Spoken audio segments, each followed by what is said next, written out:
Hi guys, gandang umaga mga palangga. Tayo na may magluto ng ating ulam ngayong tanghalian. Ako'y magpapaksiw sa gata ng sariwang isdang parrot fish or mulmol kung tawagin dito sa amin. So yan ang aking ingredients guys. Aking kakang gata. So yun.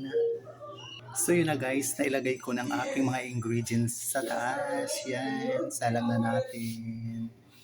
Tara na, tayo na magluto ng ating yaming paksiw sa gata na parrot fish at may mga iba pang klaseng isda dyan at sariwa yan mga palangga kaya masarap.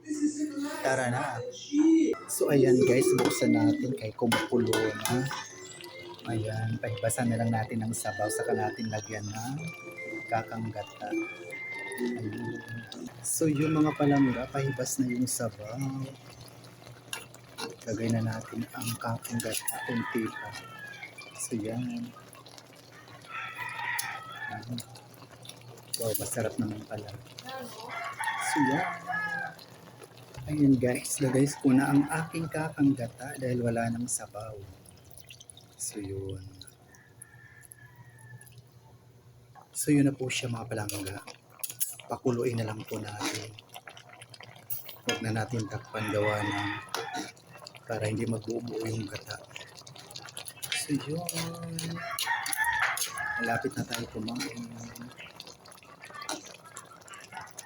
Shout out to Mr. Agina. Ayan, ako ay nagpaksiw sa gata ng sariwang isda sa bato.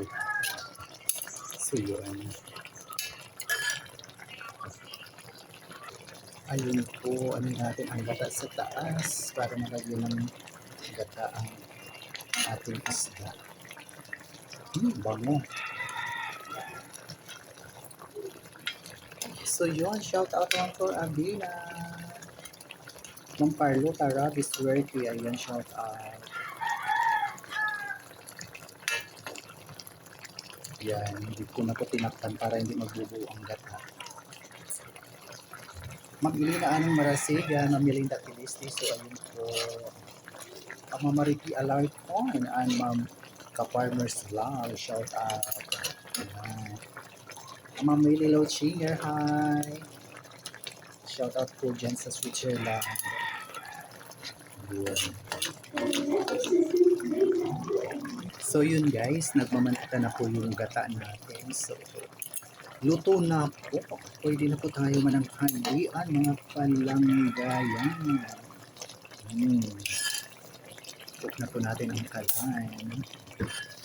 So yun, muli maraming salamat mga palangga sa patuloy na pagsubaybay sa aking mga mumunting video sa Ramil Javier Ella Vlog. Thank you so much for watching, sharing, follow, and like. Love, love, love. God bless us all po. Ayan, muli maraming salamat. Shout out to my dear friend Emily Mayer Valye. Tara kain tayo. Ayan ang aking ulam ngayong tanghalian. Bye!